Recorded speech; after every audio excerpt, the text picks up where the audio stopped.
cri de joie. Un peuple acclame. Oui, monte encore, monte encore, monte encore. Merci Saint-Esprit. Merci Saint-Esprit. Je vais t'inviter à prendre place.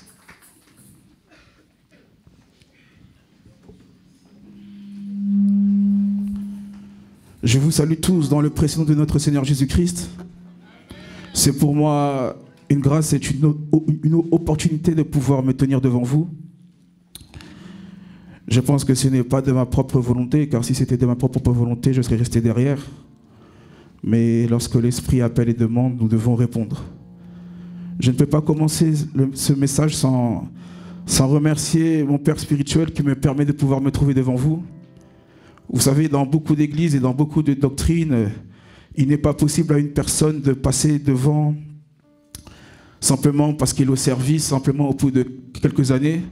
Je me souviens avoir suivi une prédication d'un pasteur qui disait que son père spirituel lui disait que sur 54 dimanches, je vais prêcher 52 et les autres, on va partager entre tous les serviteurs. Pour vous dire que le fait que vous voyez autant de serviteurs passer devant, c'est une grâce. Notre Père est vraiment un papa qui nous fait confiance. Nous ne passons pas ici par sentiment ou parce que nous travaillons, mais parce que je crois que notre Père nous fait confiance. Parce qu'il est conscient que nous sommes réellement des fils qui lui ressemblent. Il est conscient que lorsque quelqu'un passe devant, il se dédouble et que le message qui sera annoncé sera bon pour le peuple de Dieu. Amen. Je remercie aussi tous les ministres de culte, pasteurs, évangélistes, diacres, diaconesses, anciens de l'Église. Je vous remercie tous pour votre présence en ce lieu. Et nous allons donc commencer le culte, le message de ce matin. Est-ce que quelqu'un peut me donner un très bon amen? Est-ce que quelqu'un peut me donner un amen mieux que ça? Est-ce que quelqu'un peut donner un amen vraiment qui m'encourage? Est-ce que quelqu'un peut donner un amen vraiment qui monte, qui monte, qui monte, qui monte? Bien-aimé, donne un bon amen. Bien-aimé, donne un bon amen, bien-aimé. Parce que lorsque tu donnes un bon amen, bien-aimé, le culte ne s'est pas terminé, mais sache que lorsque tu dis amen, le ciel déjà est en train de s'ouvrir. Plus ton amen est grand, plus le ciel s'ouvre. Le ciel va faire tomber une pluie de bénédiction en fonction de ton amen, en fonction de ta foi. Notre bishop nous a parlé de la foi. Donne un bon amen, donne un bon amen, donne un bon amen. Je ne sais pas de quoi est-ce que tu as besoin. Je ne connais pas les besoins de ton cœur, mais je crois en une parole qui dit: or la foi est une ferme assurance. Une ferme assurance. Mais la parole dit que sans la foi, nous ne pouvons être agréables. La parole dit que c'est par la foi que Sarah, ayant un âge avancé, a mis au monde un fils du nom d'Isaac. La parole déclare que c'est par la foi que les enfants d'Israël ont traversé la mer Rouge à sec. La parole déclare que c'est par la foi que Jéricho est tombé. Que Jéricho est tombé. Donc lorsque tu dis amen, ce n'est pas pour mon plaisir, mais c'est à cause de la foi que tu as. De la foi qui veut répondre ce matin. Qui me donne un bon amen?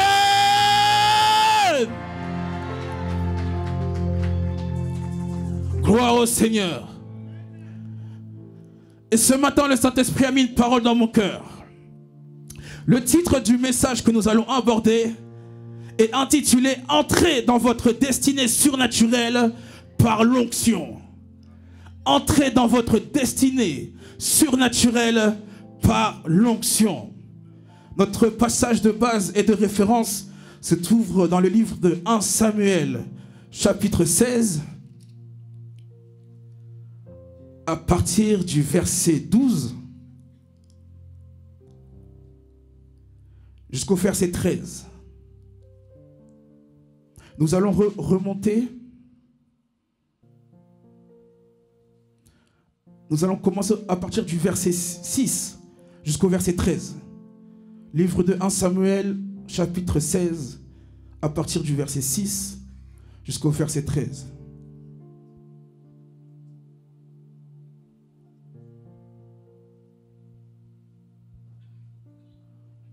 Je vais lire. Lorsqu'ils entrèrent, il se dit en voyant Eliab certainement loin de l'Éternel et ici devant lui.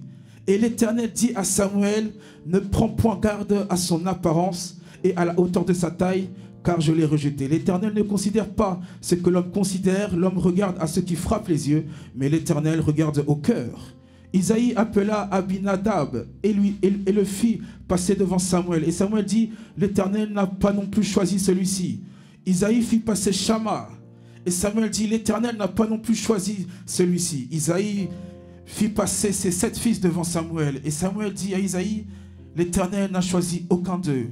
Puis Samuel dit à Isaïe, sont ceux-là tous tes fils? Et il répondit, il reste encore le plus jeune, mais il fait paître les brebis. Alors Samuel dit à Isaïe, envoie-le chercher, car nous ne placerons pas avant qu'il ne soit venu ici. Isaïe l'envoie chercher. Or, il était blond, avec de beaux yeux et une belle figure. L'Éternel dit à Samuel, lève-toi, oins-le, car c'est lui. Samuel prit la corne d'huile, éloigné au milieu de ses frères. L'esprit de l'Éternel saisit David à partir de ce jour et dans la suite. Samuel se leva et s'en alla à Rama. Parole du Seigneur. Amen.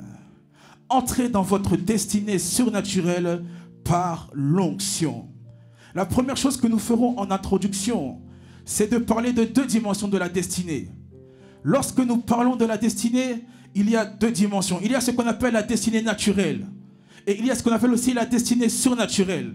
Maintenant, quelqu'un peut se poser la question, comment caractériser la destinée naturelle de la destinée surnaturelle? La destinée naturelle est une destinée qui est caractérisée par des choix que tu as faits, des prises de décision que tu as choisies par toi-même, selon ta propre volonté, selon par tes sentiments, selon par tes émotions. Une destinée, une vie qui est le résultat de tes propres choix. Contrairement à cela, la destinée surnaturelle est une destinée choisie par Dieu. La Bible nous dit dans le livre de Jérémie au chapitre 29, verset 11. Jérémie, chapitre 29, verset 11, je lis la parole au nom du Seigneur.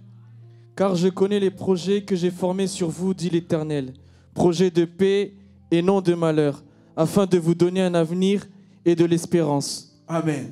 Car je connais les projets que j'ai fondés sur vous, dit l'Éternel, projets de paix et non de malheur, afin de vous donner un avenir et de l'espérance. Parfois, nous nous posons des questions. Est-ce que la décision que j'ai prise est réellement la décision que Dieu voulait? Est-ce que le travail que je fais, est-ce que la formation, est-ce que le mariage dans lequel je suis rentré, est-ce que c'est réellement la volonté de Dieu? Car Dieu dit, j'ai fait pour vous des projets de paix et non de malheur. Et quelqu'un peut se dire, mais pourquoi ma vie, pourquoi ma souffrance est-elle sans fin? Pourquoi ma souffrance est continuelle? Si Dieu a fait pour moi des projets de bonheur, des projets de paix, des projets de joie, des projets d'amour, d'espérance, la Bible dit un avenir et de l'espérance. Pourquoi ma souffrance est-elle sans fin?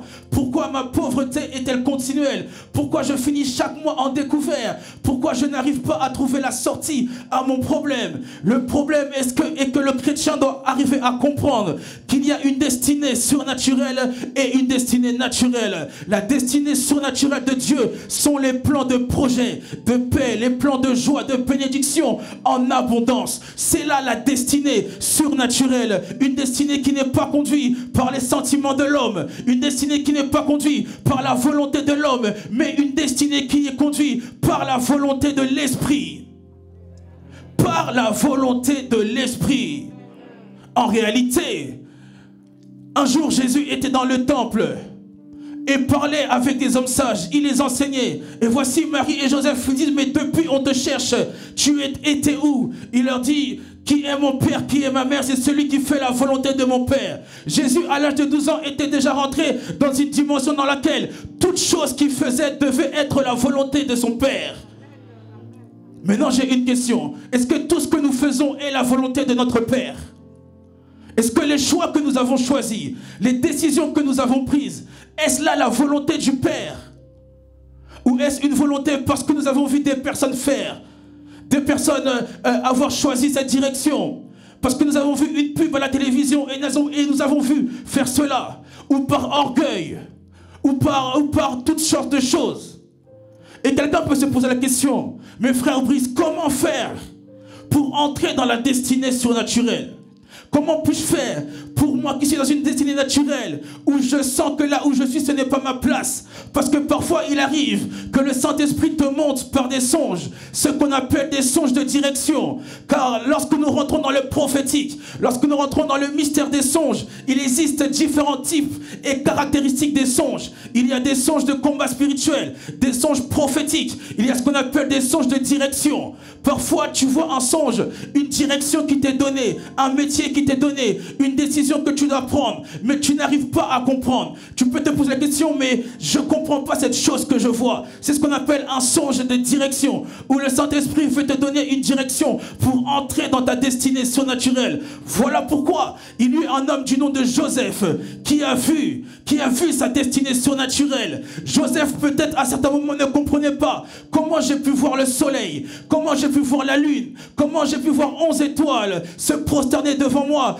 et je me retrouve en prison. Comment j'ai pu voir toutes ces choses et je me retrouve enchaîné et je me retrouve comme un moins que rien et je me retrouve esclave. Comment moi qui ai vu le soleil se prosterner, je puis être vendu comme on vend une chèvre, comme l'on vend un agneau, comme l'on vend une vache. Bien-aimé, la parole déclare dans le livre de Habakkuk, chapitre 2, verset 3, car c'est une prophétie dont le temps a déjà été fixé. Je viens te dire par là, si tu as vu quelque chose en songe, si tu as vu une direction, le problème n'est pas de savoir quand ça va arriver, mais le problème est de savoir que c'est déjà en route, c'est déjà en chemin. La parole déclare, car c'est une prophétie dont le temps a déjà été annoncé. Entrez dans votre destinée surnaturelle par l'onction. Et l'une des choses que je vais te donner comme clé afin de pouvoir entrer dans ta destinée surnaturelle, c'est l'onction. L'onction, comme nous l'a dit notre papa, la deuxième dimension du surnaturel. L'onction est un domaine très vaste. Un domaine très vaste. L'onction a plusieurs définitions selon le pourquoi elle est utilisée. L'onction est aussi quelque chose qui est très incompris des chrétiens. Oui, parce que souvent nous voyons que lorsque les gens tombent, on dit il y a l'onction. Lorsque quelqu'un tombe, qu'il se passe quelque chose. Lorsque nous sommes dans le spectaculaire, on dit il y a l'onction, il y a l'onction, il y a l'onction. Mais en réalité, le chrétien n'arrive pas à vraiment comprendre qu'est-ce qu'est réellement l'onction. Beaucoup de personnes vous diront, l'onction c'est quelque chose que l'on sent. Oui, l'onction c'est quelque chose que l'on sent. Mais cette année, tu ne vas pas seulement le sentir, tu vas la voir, tu vas l'exercer, tu vas l'utiliser matin, midi, soir, lundi, mercredi, jeudi, vendredi. Je suis en train de dire que tu ne vas pas simplement sentir l'onction, tu vas entrer dans les profondeurs, dans la compréhension de l'onction. Oui, car l'onction n'a pas seulement été donnée à un homme de Dieu, à un ministre, mais elle a aussi été donnée à toi. Oui, tu peux avoir l'onction. Je sais que quelqu'un se disait que moi je ne peux jamais avoir ces choses-là. Ces choses-là ne sont pas destinées pour moi. Mais laisse-moi te dire que tu peux l'avoir. Tu peux l'avoir. Je dirais même, tu es éligible à avoir l'onction. Et le psalmiste même dit, ton Dieu ordonne que tu sois puissant. Donc tu n'as pas le choix. Tu dois avoir l'onction. Mais comment l'onction nous fait entrer dans notre destinée surnaturelle? Déjà, qu'est-ce que l'onction? Ici, je vais vous donner une définition de l'onction. Comme je vous ai dit, selon ce que l'onction est utilisée, il peut y avoir plusieurs définitions. Car en hébreu, il y a plusieurs mots pour définir l'onction. Mais ce matin, je vous dirai, l'onction est une capacité surnaturelle que Dieu donne à un homme ou une femme pour accomplir le mandat assigné à cette personne par le ciel sur la terre. Je reprends. L'onction est une capacité surnaturelle que Dieu donne à un homme ou une femme pour accomplir le mandat assigné à cette personne par le ciel sur la terre. L'onction est une capacité surnaturelle. Lorsque nous rentrons dans la définition du mot capacité, le mot capacité en grec trouve sa racine dans le mot dynamis, même le mot dynamique trouve sa racine, qui veut dire puissance.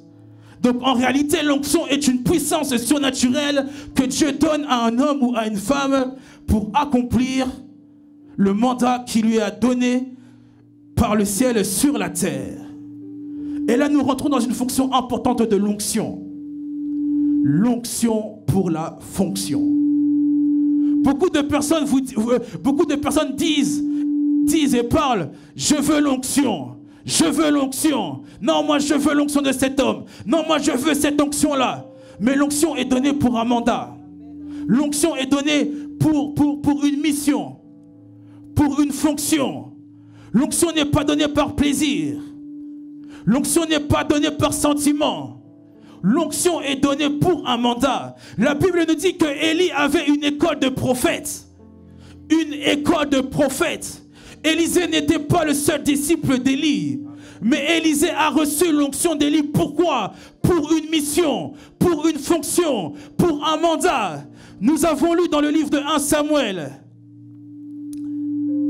Isaïe l'envoya chercher. Or, il était blond avec de beaux yeux et une belle figure. L'Éternel dit à Samuel, lève-toi, oins-le, car c'est lui. Samuel prit la corne d'huile, éloigné au milieu de ses frères. L'Esprit de l'Éternel saisit David à partir de ce jour et dans la suite. Lorsqu'une personne est oint, elle est oint pour une fonction. Peut-être que Isaïe ne comprenait pas pourquoi est-ce que c'est David qui est oint. Peut-être que Isaïe se posait la question, pourquoi c'est celui que j'ai missionné comme berger qui est oint? Pourquoi est-ce que c'est cette personne qui est oint? L'onction est pour la fonction. Car dans la destinée surnaturelle, vous êtes tous appelés à une mission. Bien-aimés, sur la terre des hommes, nous sommes de passage. Nous sommes de passage. Oui, c'est vrai, tu peux penser que tu vis le jour, mais en réalité, lorsque nous vivons sur la terre, c'est pour préparer le ciel. Nous sommes tous de passage sur la terre. Tous. Même le bébé qui a seulement 1 mois, il est de passage sur la terre. Il y a une mission, un mandat qui t'a été donné. Et là, nous rentrons dans la destinée surnaturelle. À partir de cet instant, David n'était plus un berger. Dans le monde des hommes, dans le monde naturel, ses frères le voyaient encore comme le dernier de la famille. Ses frères le voyaient encore comme un berger. Mais au moment où le prophète l'a oint, la Bible dit que l'Esprit de l'Éternel saisit David à partir de ce jour et dans la suite. À partir de ce moment, bien-aimé, dans le monde spirituel, David était déjà roi. Dans le monde spirituel, David était déjà en train d'entrer dans sa royauté. Parce que l'onction est donnée pour une fonction. L'onction est donnée pour une fonction. Et ce matin, nous allons parler de 3 types d'onction. 3 types d'onction qui nous accompagnent et qui nous font rentrer dans notre destinée surnaturelle. La première onction que nous allons parler, c'est ce que j'appelle l'onction de la différence. L'onction de la différence. Nous allons dans le livre de 1 Samuel, chapitre 16, verset 18. 1 Samuel, chapitre 16, verset 18, je lis la parole au nom du Seigneur. L'un des serviteurs prit la parole et dit, « Voici, j'ai vu un fils d'Isaïe, Bethlémite, qui sait jouer. C'est aussi un homme fort et vaillant, un guerrier parlant bien et d'une belle figure. Et l'Éternel est avec lui. » On peut continuer. Saoul envoya des messagers à Isaïe pour lui dire, « Envoie-moi David, ton fils, qui est avec les brebis. » Isaïe prit un âne qu'il chargea de pain, d'une outre de vin et d'un chevreau. Et il envoya ces choses à Saoul, par David son fils. David arriva auprès de Saoul et se présenta devant lui. Il plut beaucoup à Saoul, et il fut désigné pour porter ses armes. Saoul fit dire à Isaïe, « Je te prie de laisser David à mon service, car il a trouvé grâce à mes yeux. » Et lorsque l'Esprit de Dieu était sur Saoul, David prenait la harpe et jouait de sa main. Saoul respirait alors plus à l'aise et se trouvait soulagé, et le mauvais esprit se retirait de lui. Amen. La Bible nous dit que l'un des serviteurs, Saul, répondit à ses serviteurs, et il dit, « Trouvez-moi donc un homme qui joue bien et amenez-le-moi. » Il y avait un besoin au temple. Je suis sûr que Saul a cherché des personnes qui jouaient bien de la harpe, des personnes qui jouaient bien un instrument. Je suis convaincu qu'il a cherché parmi les meilleurs du pays. Mais l'un des serviteurs dit, « Voici, j'ai vu un fils d'Isaïe, Bethlémite, qui sait jouer. » l'onction de la différence. Lorsque le Saint-Esprit te oint de cette onction, bien-aimé, David n'était pas le meilleur, je pense qu'il n'était pas le meilleur, mais cette onction agit d'une certaine façon, alors que lorsque tu passes, on sent qu'il y a comme une atmosphère. Dans le monde spirituel, tu brilles, tu es comme une lumière qui éclaire. Voilà pourquoi, bien-aimé, qu'il y a plusieurs personnes, comme le pasteur Christian qui nous a témoigné un jour, qui s'est retrouvé sur le plateau de TF1, comme ça, qui s'est retrouvé sur le plateau de TF1. Comment est-ce qu'il a pu se retrouver sur le plateau de TF1? Parce que l'onction, pour la fonction que Dieu lui a donnée pour le service, a fait de lui quelqu'un de différent. L'onction l'a rendu différent. Il peut y avoir plusieurs personnes, 10 000, 20 000, 30 000 personnes. Lorsque l'onction pour la fonction est en toi, lorsque l'onction pour la fonction entre en toi, bien-aimé, tu seras différent. Tu seras différent. La Bible dit dans le livre de Malachie, chapitre 3, verset 18, et vous verrez de nouveau la différence entre ceux qui m'obéissent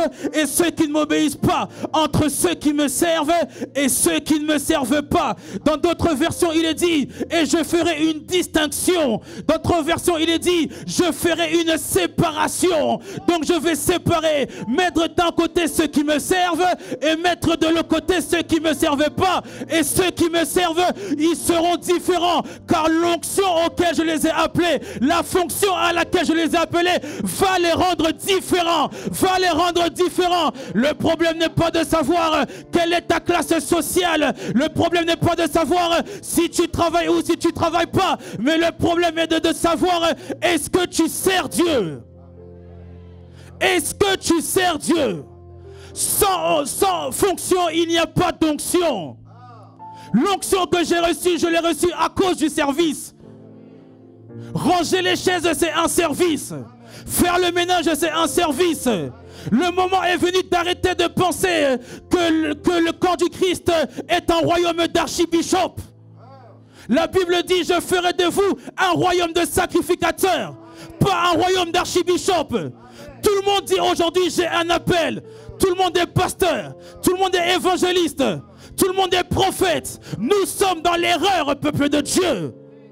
La fonction qui t'a été assignée n'est pas forcément liée à l'un des 5 ministères. La Bible nous parle des filles de, je crois, de Philippe. La Bible dit que les filles de Philippe prophétisaient. Mais le chrétien aujourd'hui veut un titre.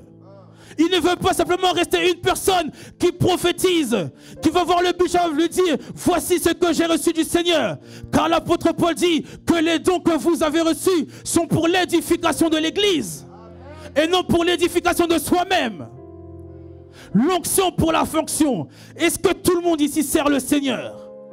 Le bishop a lancé un projet centenier. Qui est allé voir le bishop pour lui dire, je veux servir à travers mes finances? Je veux faire partie de ces 100 personnes. Tout le monde veut la chair. Tout le monde veut le micro. Mais tout le monde ne se rend pas compte de la responsabilité que cela est. Tout le monde ne se rend pas compte de la charge que cela est. Pendant que je vous parle, j'en ai presque les larmes aux yeux. Parce que qui suis-je pour venir ici, pour vous annoncer un message? Je serai jugé plus durement que vous. Je serai jugé plus sévèrement que vous. Alors que je ne suis pas pasteur.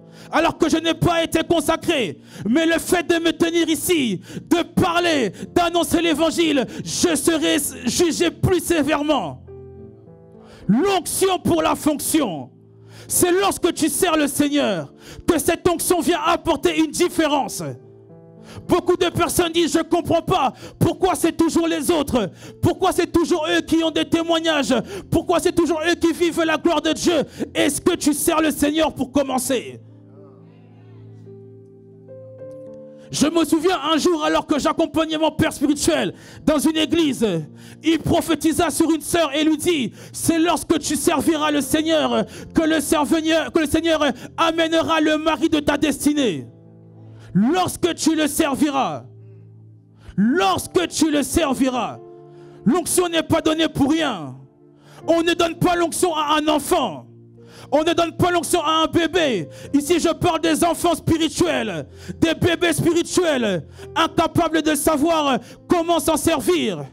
Il y a eu pendant une époque ce qu'on appelait des enfants militaires, je crois, en République démocratique du Congo. Kadogo. Des enfants qui tenaient des armes et pour une histoire de bonbons pouvaient tirer. Pour une histoire de bonbons pouvaient ôter la vie à une personne. Bien-aimé, l'onction c'est la vie ou la mort. Il y a des hommes qui sont morts sur la chair à cause de l'onction. Il y a des personnes, des choristes même. J'ai assisté le bishop un jour car dans une église, un choriste est mort à cause. Il est mort là sur la scène. L'onction c'est la vie ou la mort. Élie dit, mon Dieu répondra par le feu. Bien-aimé, lorsqu'on dit que le feu est descendu, le feu est réellement descendu. Le feu est réellement descendu. L'onction c'est pas la blague. L'onction, ce n'est pas la blague. Et vous devez savoir une chose très importante. À vous qui avez des projets de partir au Canada, de partir à Londres, par-ci, par-là, vous devez savoir que l'onction fait référence à un mandat, mais aussi à une géolocalisation. Quelqu'un qui est destiné à vivre en France, son onction va s'exercer sur le territoire français. Si tu es destiné à vivre ici, mais toi c'est seulement New York, lorsque tu vas aller à New York, plus rien. Pourquoi? Parce que l'onction fait aussi référence à une géolocalisation spirituelle. Il y a un homme de Dieu dont je tairai le nom, qui a une église de plus de 10 000 personnes aux États-Unis. Plus de 10 000 personnes mondialement reconnues. Et un jour, il est venu faire une réunion à Londres. Bien aimé, il n'y avait même pas 600 personnes. Même pas 600 personnes. Le problème, ce n'est pas le problème de la communication. Ce n'est pas un problème de marketing, de savoir comment le message a été annoncé. Mais c'est un problème de savoir que mon onction agit selon un territoire. Mon onction agit selon une localisation. Voilà pourquoi j'aime un homme, un apôtre du nom de Jacques, qui a été humble de dire que moi je reste à Jérusalem. Moi je reconnais que mon onction est limitée à Jérusalem. Mais à vous, Pierre, allez en Samarie, allez en Galilée, allez jusqu'aux extrémités de la terre. Il y a des personnes ici, leur onction est limitée ici. Mais vous verrez d'autres personnes qui iront ouvrir le jubilé à Lille, le jubilé à Bordeaux, le jubilé à Nice, le jubilé au Canada, le jubilé en Afrique. Car l'onction apostolique qui est sur leur père spirituel va les affecter et va leur rendre capables d'étendre leurs limites. L'onction pour la fonction. Voilà pourquoi si tu es le genre de chrétien qui change d'église tous les dimanches, arrête. Arrête. Prie le Seigneur qu'il puisse t'envoyer là où tu dois servir. Là où ton onction sera utile pour le corps du Christ. L'onction de la différence. Lorsque vous servez le Seigneur, l'onction vous rend différent. Mais cette différence n'est pas physique. Cette différence n'est pas charnelle. C'est quelque chose de surnaturel. Voilà pourquoi lorsque tu sers le Seigneur et que tu peux passer un entretien, le recruteur peut te regarder et te dire « Je ne sais pas, mais je sens qu'il y a quelque chose chez toi. » Oui, tu sens qu'il y a quelque chose, car c'est l'onction. Oui, tu sens qu'il y a quelque chose, car c'est l'onction. Quelqu'un va te dire dans la rue « Je ne sais pas, mais je sens quelque chose de bien chez vous. » Oui. Oui. Il m'est arrivé plusieurs fois, alors que j'étais en train d'attendre un train, des personnes qui viennent m'aborder et me dire « Monsieur, je ne sais pas, mais je sens quelque chose chez vous de bien. Je sens quelque chose. » Et dans ma tête, je disais « Oui, tu sens l'onction, c'est normal. » Car tu dois aussi reconnaître l'onction que tu as en toi pour savoir comment tu vas l'utiliser. Il y a un frère qui a regardé ma première prédication. Il me dit « Oh, mais quand j'ai regardé ta prédication, j'ai senti comme une aura, comme quelque chose. » Je lui dis « Non, mon frère, arrête d'inventer des mots. Ce que tu as senti s'appelle l'onction. » L'onction de la différence. L'onction est une capacité surnaturelle. Lorsque tu es au service, lorsque tu es intercesseur, à la communication, même caméraman, bien aimé, même le caméraman qui me filme, l'onction de la différence l'affecte et le touche à cause du service. Et voilà pourquoi, bien aimé, il peut avoir des projets, un projet immobilier, lorsqu'il ira se présenter devant le banquier, et que même si le banquier lui dit « Oui, mais tu n'es pas trop éligible », lorsque l'onction de la différence agit, le banquier lui dit « Tu n'es pas éligible, mais tu as quelque chose qui fait que je te fais confiance, à cause de l'onction de la différence. » Et l'onction de la différence, bien-aimé, n'agit pas seul. Il y a une autre onction qui vient derrière, qui vient agir. Ce que j'appelle l'onction de la qualification. Allons dans le livre de Exode. Livre d'Exode, chapitre 31.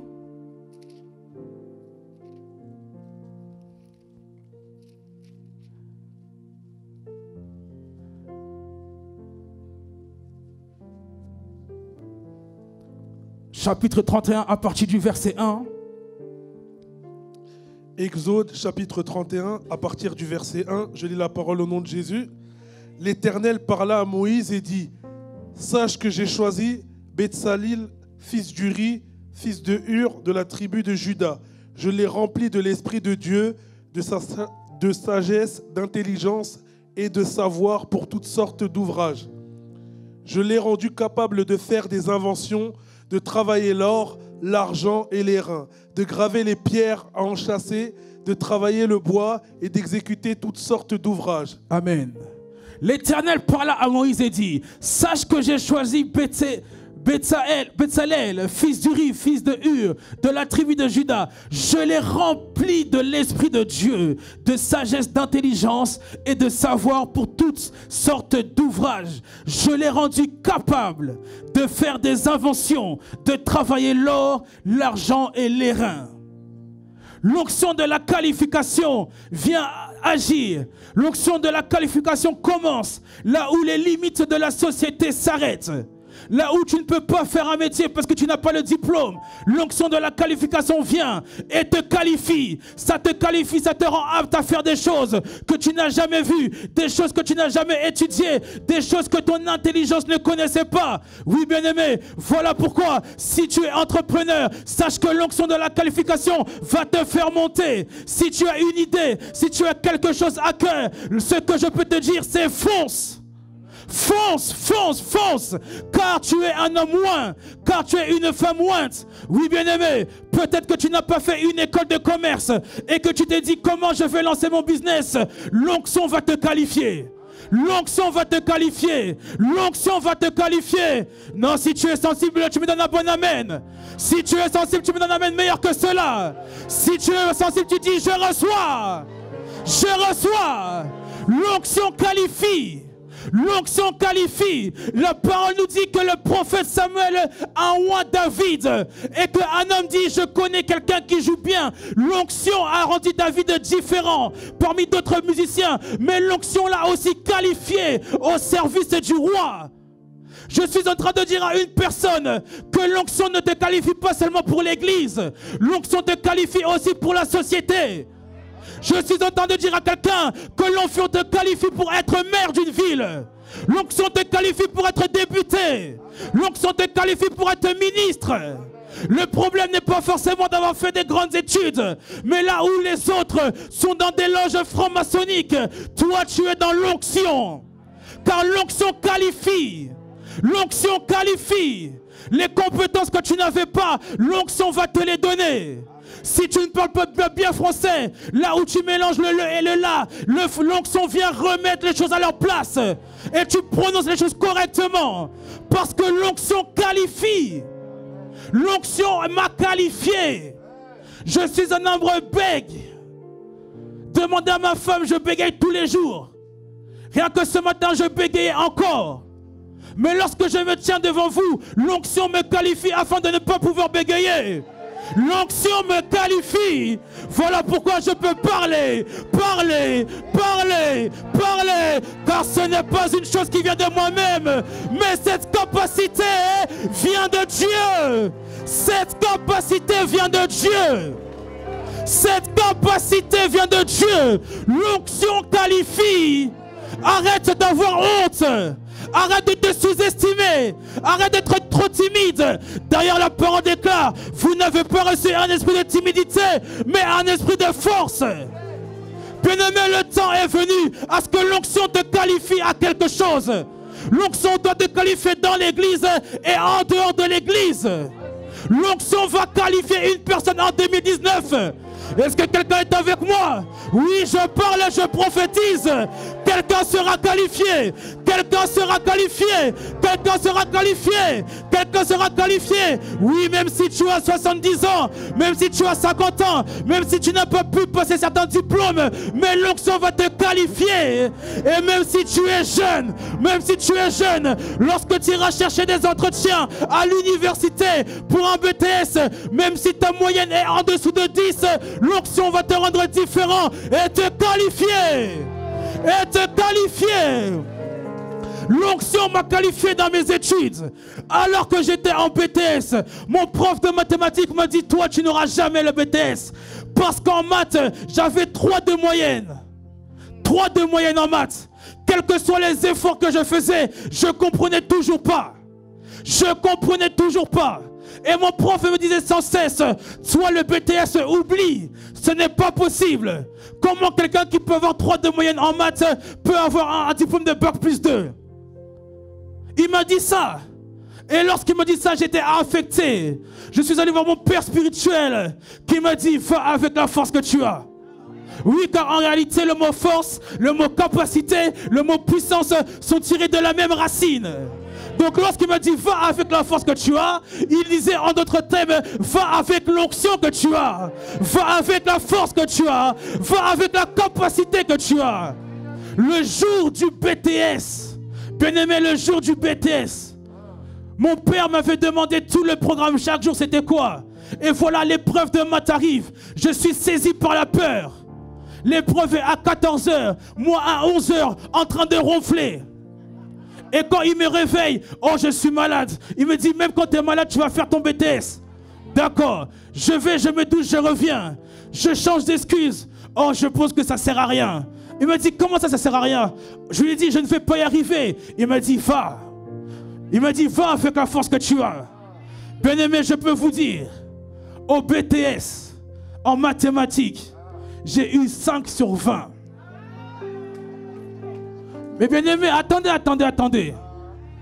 Maintenant, quelqu'un se pose la question: comment quelqu'un qui a 5 sur 20 peut avoir le BTS? Parce que ce que l'homme voyait, l'esprit ne voyait pas ça comme ça. L'homme voyait les mathématiques. L'homme voyait les maths. L'homme voyait la difficulté. L'homme voyait les défauts, ce qui n'allait pas. Mais l'homme ne savait pas. Comme le père d'Isaïe voyait David comme un simple berger. Mais ce que l'homme ne savait pas, c'est que j'ai été qualifié pour l'informatique. Bien-aimé, j'ai été qualifié pour l'informatique. Là où les maths avaient comme coefficient 3, l'informatique avait un coefficient de 8. Et lorsque j'ai fait mon épreuve, bien-aimé, déjà, sachez que j'avais la meilleure moyenne dans la classe parce que j'étais le meilleur en informatique. Le plus nul en anglais, le plus nul en français, le plus nul en tout, mais juste une seule chose faisait de moi le meilleur. Et lorsque j'ai passé mon épreuve, le fait d'être le meilleur dans mon domaine, le fait que l'onction m'a qualifié pour un domaine précis, le 5 qui me faisait échouer est monté. C'est monté. Je suis passé d'une moyenne générale au BTS de 5 à 6, à 7, à 8, à 9, à 10, à 11, à 12, à 13. À cause de la qualification. À cause de l'onction qui qualifie une personne. Voilà pourquoi je parle et je prophétise que cette année tu seras qualifié. Cette année tu seras qualifié. Cette année tu seras qualifié. 2019 ne passera pas. 2019 ne passera pas sans que tu sois qualifié. Sans que tu sois qualifié. Pierre dit: je n'ai ni or ni argent à te donner, mais ce que j'ai, je te le donne. Reçois-le au nom de Jésus. Reçois-les au nom de Jésus. L'onction va te qualifier. L'onction va te qualifier. Au nom de...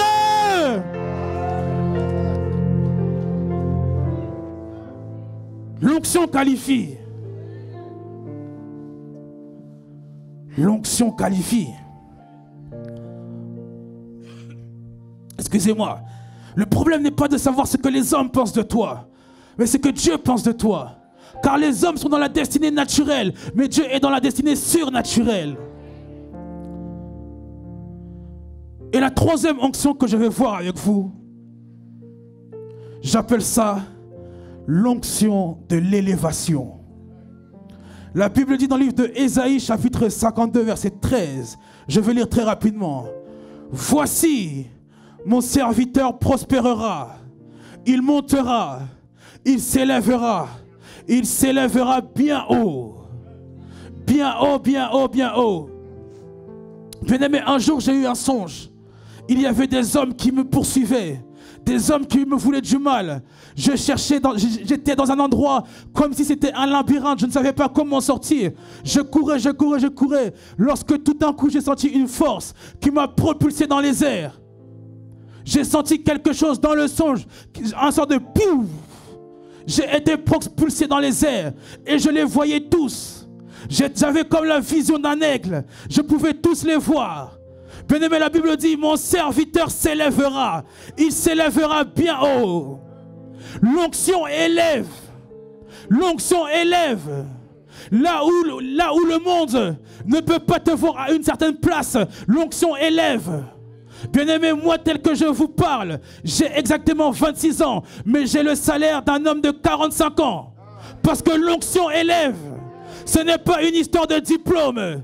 Il y a un temps où, c'est vrai, il y a les diplômes. Il y a un temps où, c'est vrai, il y a l'étude. Mais il y a certaines choses, pour y accéder, ce n'est pas par une capacité naturelle, mais c'est par une capacité surnaturelle qui est l'onction.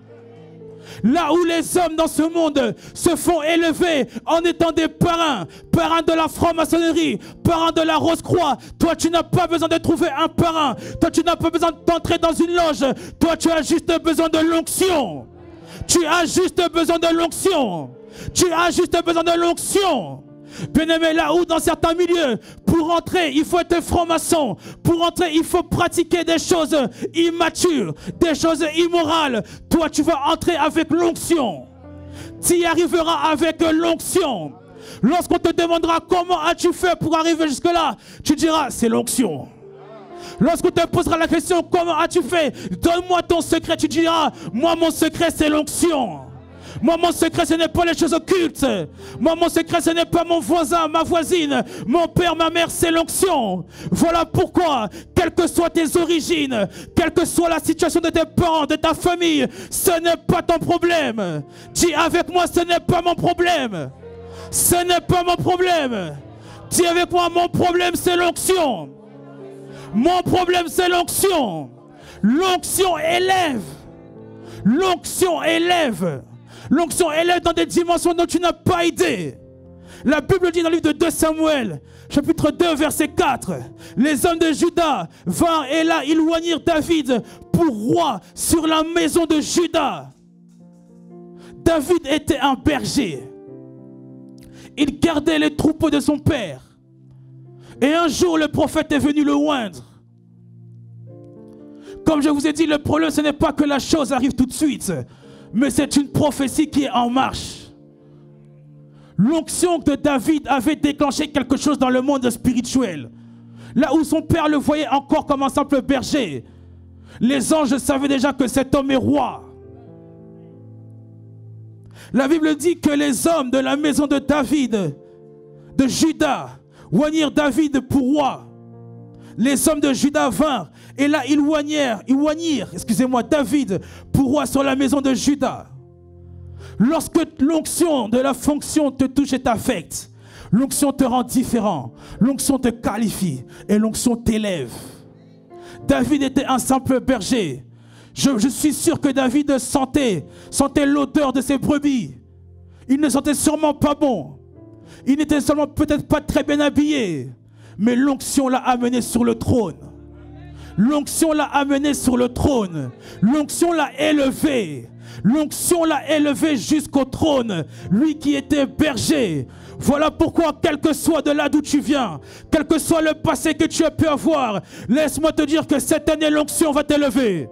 Je dis que l'onction va t'élever. Je dis que l'onction va t'élever. Je dis que l'onction va te propulser. Là où tu t'y attends pas, l'onction va t'emmener. Si tu es sensible, tu dis je reçois.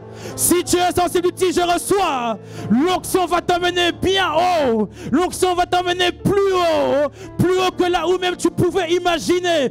plus au-delà même où la famille pouvait imaginer. C'est là où l'onction va t'amener. C'est là où l'onction va t'amener. Car la parole déclare qu'à tous ceux qui l'ont cru, à tous ceux qui l'ont accepté, elle leur a donné le pouvoir de devenir enfants de Dieu, lesquels sont nés ni de la volonté de l'homme, ni de la volonté du sang, ni de la volonté de la chair, mais celle de Dieu. Tu es né de la volonté de Dieu. Voilà pourquoi l'onction, à partir de ce jour, va te faire entrer dans ta destinée surnaturelle.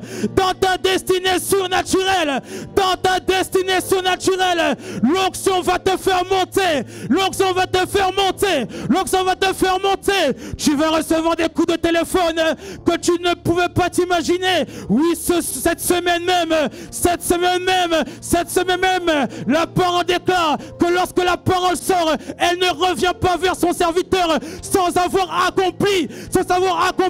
Voilà pourquoi je dis, cette semaine, l'onction va t'élever. Tu vas recevoir un coup de téléphone. Tu vas recevoir un coup de téléphone dont tu ne t'y attendais pas, parce que l'onction va t'élever. Je dis même dans ton travail, l'onction va t'élever. Oui, c'est vrai que les négociations de salaire se font en début d'année, c'est déjà passé, mais l'onction va remettre le sujet sur la table.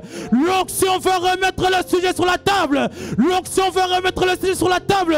Oui, si tu cherchais un travail, quel que soit le travail, l'onction va t'élever au rang de responsable. Au rang de responsable. Au rang de responsable. Oui, je vois des responsables RH.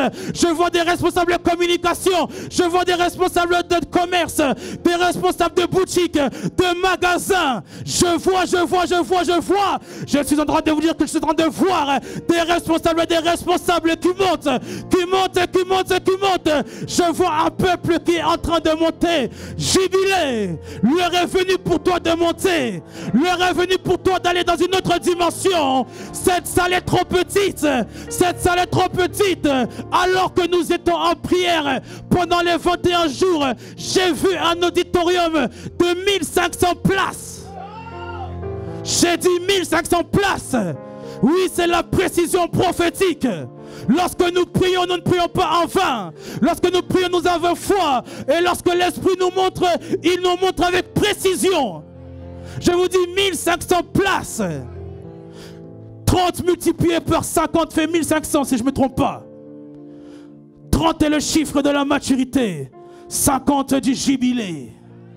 1500 places. Peuple du jubilé. Le temps est venu pour toi d'entrer dans une autre dimension. Une autre dimension d'élévation. Bien-aimés, je vous dis que dans quelques années, cette salle sera juste une salle pour l'étude biblique. Ce sera juste une salle pour l'étude biblique. Le temps est venu pour nous d'étendre nos limites par l'onction. Le temps est venu pour nous de rentrer dans la destinée surnaturelle de l'Église. La destinée surnaturelle de l'Église n'est pas une église faible. N'est pas une église qui n'a pas le droit de parler à la télé. La destinée surnaturelle de l'église est de pouvoir même agir dans les choses de la société. Je suis en train de dire à quelqu'un que dans notre destinée surnaturelle, nous avons entendu des sœurs aller sur Africa numéro 1. Mais dans notre destinée surnaturelle, nous irons même sur TF1. Nous irons même sur BFM. Lorsque le journaliste parlera, il regardera le jubilé et dira: jubilé, qu'est-ce que dit Dieu? Et nous disons: voilà ce que dit Dieu. Car l'onction va nous élever même dans la société. L'onction va nous élever même dans la France. Emmanuel Macron connaîtra qu'il y a une église qui s'appelle le Centre d'évangélisation international, le Jubilé. Le temps est venu pour une personne d'entrer dans sa destinée surnaturelle. Dans sa destinée surnaturelle. Par l'onction. Par l'onction. Il existe tellement de choses sur l'onction. Mais je pense que cette année, nous aurons l'occasion d'en parler. Il y a l'onction de l'adorateur, l'onction de la louange, de l'action de grâce, l'onction du prophète, du pasteur, du docteur. L'onction, c'est un sujet large. Mais pour ce jour, je crois que quelqu'un va entrer dans sa destinée surnaturelle. La Bible dit: il y eut un soir, il y eut un matin. Bien-aimés, nous allons provoquer ce matin. Le matin que par la Bible, nous allons le provoquer ce matin. Nous allons le provoquer ce matin.